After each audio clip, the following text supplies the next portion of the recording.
Right off the top, I have to tell you, I don't play fair. Oh no, this is not going to be an even playing field.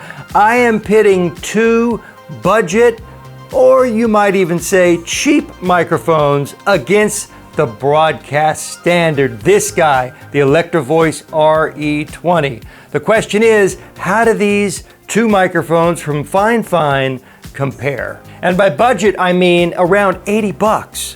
That's pretty good. And to keep my fake attorney happy, full disclosure, the people over at FiFine were kind enough to send me these mics to test out for absolutely no money. And this RadioDJ dude is so appreciative of that. But my pledge to you, oh no, the fact these didn't cost me a dime is not going to affect my review. You're still going to get an unvarnished take on these two mics. I mean, come on, we're pitting $80 mics up against a $400 broadcasting legacy. So you ultimately will be the judge. But right off the top, and I'm going to repeat this at the end, here's the biggest tip. The takeaway is, at this point in your career, you need to buy the best microphone that you can afford. If that happens to be $80, great.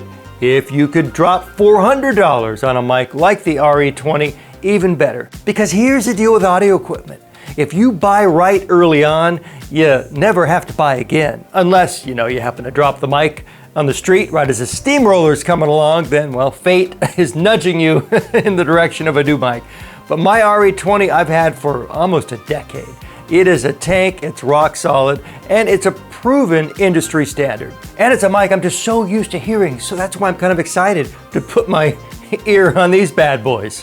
We are on the air. The great microphone shootout begins. So, I'm not a huge fan of these gear tests, but here's how I'm structuring this one. Just to move this along, let's get you some answers quickly. I'm going to test out each microphone by dropping a voiceover cue. I'll read the same cue into each microphone, and then we'll play them back and see what we think of the sound. This is a cue from my decade double play feature running on the all 80s powerhouse XXX80s.com. See how I always sneak in a plug from my 80s station? Check it out! You may need some therapy after, but the music's great. To get the most out of this test, don't listen on your iPhone 5 out in the yard. Instead, listen in on some quality headphones or good speakers. Okay, to the test. First up, my old broadcasting buddy. The trusty, the tried, the true, the broadcast standard, the ElectroVoice RE20. I've been using this baby for decades, and it's my go-to mic. It's in my studio. To me, it sets the benchmark. I know some of you are fans of Shure microphones, Audio-Technica, even Rode mics. And it's very personal, and a lot of facets of sound are purely subjective.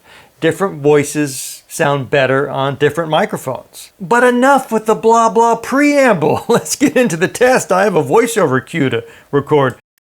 Two gnarly songs awaiting takeoff from the year Raiders of the Lost Ark, Rock the Editors, the first DeLorean, Burned Rubber, and the launch of MTV. Oh, you gotta know, that year was 1981. Okay, there you have it. Contender number one, the ElectroVoice RE20. But come on, is it really a contender? And just so you know, the audio you're hearing is unprocessed. I'm not going to run it through any compression, not a lot of audio gain. Now, because the RE20 is old school, it only has an XLR connection, where the other two mics actually have both. They have XLR and USB-C. We're using the RE20 XLR through an audio mixer, through a digital audio interface, and into the computer. Now entering the ring, the FiFine K688 USB XLR podcasting mic. So this is a dynamic microphone, and the cool thing, for ease of connection, yes, it does provide both an XLR and USB-C connection. Now keep in mind, when you're using the mic with an XLR and you're running it through your audio mixer and some sort of digital audio interface, you're not going to have access to some of the features on the mic. There's a gain knob which controls your input gain, And there's also a knob for headphone output. These only work when you're plugged in to USB. Something else that only works when you're connected via USB is a mute button on the top of the mic. Now, USB is delivering power to the mic, and that's the only way, you have access to those features if they're getting juice. So just know that when you plug in with an XLR cable and you wonder, hey, why aren't these knobs doing anything? Well, they're not meant to work with XLR. So the FiFine K688 does have a shock mount. I mean, no microphone is perfect, but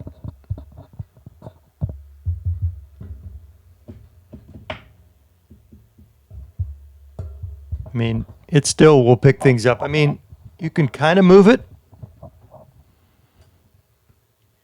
but it's when you bump it, that's when any mic is going to pick up, that vibrational jolt. So my initial thoughts after plugging in and just listening through the headphones, definitely it's pumping out a little more gain than the RE20. And it, with my old ears, it is very clean. Granted, we do have a laptop right here, so I'm hearing some fan noise, but once we play these files back, then we can maybe drill down a little deeper to see just how much ambient noise does this mic pick up. But I'm kind of digging what I'm hearing. There's not a lot of noise, and aesthetically, I think FiFine really nailed it. This is a good-looking mic. It looks great, in your studio. But come on, that's not why we're buying mics, as long as you're not dropping this on the ground, because it is a lighter weight mic than the RE20. And if we bust out the scale, you could see just how much lighter this FiFine K688 mic is. There you go. So I just plugged the FiFine K688 into the computer through the USB-C cable. Now, like I mentioned, I have access to the microphone's gain knob and the headphone volume knob. So I could actually plug right in to the back of the mic, and now I hear myself. And let's take the mute button for a spin. The thing I like about it, it's touch sensitive, so it's not a physical button that you're having to deep press, which would make a lot of noise through the body of the mic, which is very nice. And finally, entering that showdown ring is FiFine's Amplitake line, the Tank3 Podcast 3 microphone. It is another XLR USB mic. Once again, that's awesome for flexibility and connectivity. You don't need an audio interface. At first glance, wow, it looks sleek. And the Tank3 inherent in the name is definitely more tank-like. It's all metal from the holder to the microphone body itself. It's an all-metal design. And it definitely holds up against the RE20 if we bust out that trusty scale and we'll go head to head. Once again, the RE20 is weighing in, and now we slide over, we pop the Tank3 on the scale, and neck, this baby comes close. Very pleasing to the eye, looks sharp on a stand, and as you can see here, there are two control knobs. One is input gain for the microphone when you're using USB, and the second control is for headphones. And on the top, there is a mute button. I love how all their mics have a mute button. This one is an actual physical button, which I think we will pick up some clicking sounds when we engage it. And just so you know, there is not a shock mount on this, but what mic isn't going to pick that up? But because if you are using this on a podcast and if you're moving the mic, it will pick it up. So just be very ginger with your movements of the mic while it's live, because it will pick it up. Now we'll hit you with a voiceover test. 2 gnarly songs. Oh. Now the shootout really begins. So what I've done, I've created a project in Audacity. And I'm going to play the XLR recording of each of the cues. And while I did record the USB versions, I'm not going to waste your time. Here's the bottom line. Both of these mics were even quieter using USB. So first up is the RE20. And as you see here, I've included some silence so we can evaluate the actual noise floor of the mic. 2 gnarly songs awaiting takeoff from the year Raiders of the Lost Ark, Rock the Editors, the first DeLorean burned rubber, and the launch of MTV. Oh, you gotta know, that year was 1981. Next up, FiFine's K688. Two gnarly songs awaiting takeoff from the year Raiders of the Lost Ark rocked theaters, the first DeLorean burned rubber, and the launch of MTV. Oh, you gotta know, that year was 1981. And finally, FiFine's Tank3 mic.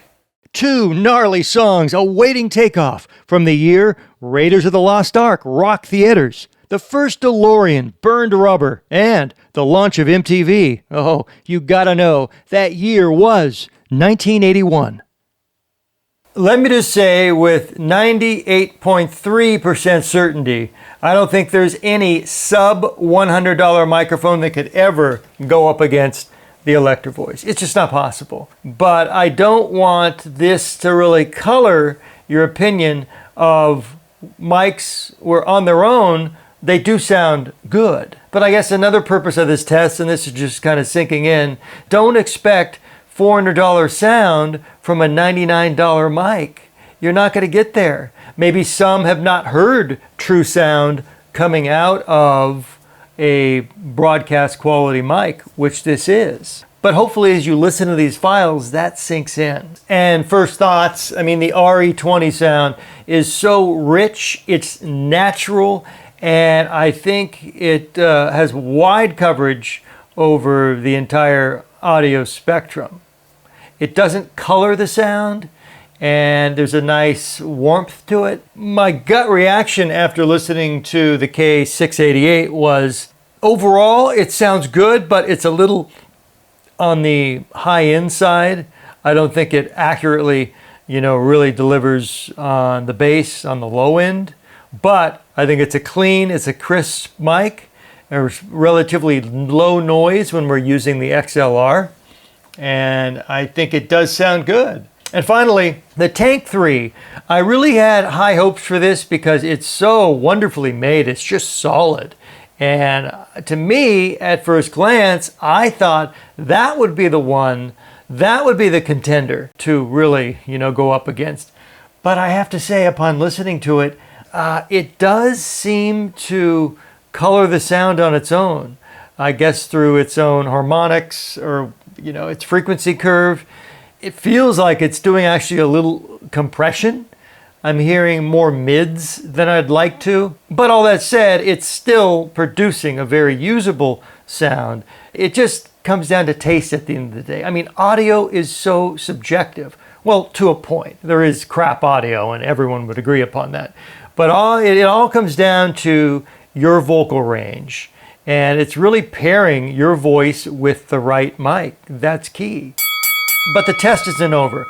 Something else I wanted to try, because I never run, audio from the RE20 dry. Before it hits the air at xxx80s.com, I have my own suite of effects I hit it with. I first normalize it, EQ it, hit it with some compression, and then a limiter to make sure it has the fullest sound once it hits the air. Lower end mics can't survive a lot of post-processing. So I wanted to see how these two mics hold up. And as a benchmark, I'll hit the RE20's audio with compression and limiting and all that. And we'll play all three right now. In Audacity, I built this macro, which conveniently is available for you to pick up over in the RadioDJ Dude shop. You can find that link in the description. Really affordable. I think I have over 5 Audacity effects just for voice processing for you. But these are the exact ones I use on my station and I get great results with. And we're going to apply that to all 3 of these clips. Okay, here comes the process sound for the RE20. Two gnarly songs awaiting takeoff from the year Raiders of the Lost Ark rocked theaters, the first DeLorean burned rubber, and the launch of MTV. Oh, you gotta know, that year was 1981. Coming up next, the compressed sound from the K688.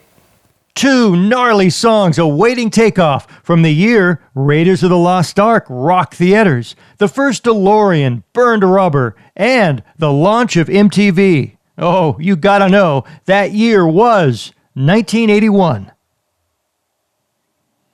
You know, I am kind of leading towards FiFine's K688. With the right compression and other effects, I think you are able to shape the sound in a more professional way, and this is totally usable. But for music-driven radio, high-energy stuff, I think this mic is totally suitable and will hold up and deliver that punch that you're looking for at a price point that won't totally pummel your wallet into oblivion. Okay, last up. How does the Tank 3 handle a little compression? Well, let's find out. Two gnarly songs awaiting takeoff from the year Raiders of the Lost Ark rocked theaters, the first DeLorean burned rubber, and the launch of MTV. Oh, you gotta know, that year was 1981. What I'm most impressed by with the Tank 3 is the low noise profile. This is the quietest mic, among all three. And once again, there's only so much you can do with a mic that is already, I think, processing the sound on board a touch.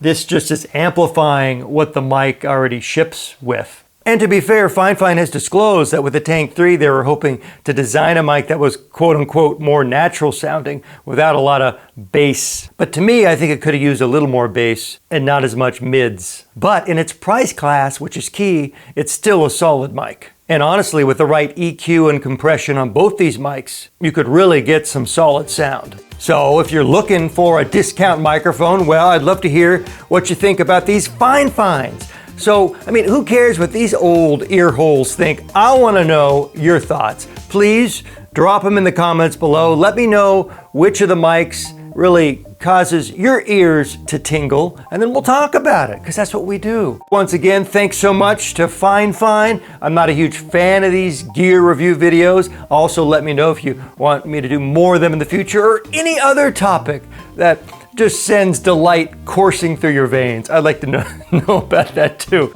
And something that would elicit such high levels of delight with me is a like and subscribe from you. I so appreciate that. It just helps us to grow and for me to make more of these nutty videos. I'm Jeff, the Radio DJ dude, and until our next little radio rendezvous, there's only one thing you need to do. That's right, keep rocking those mics all over the world.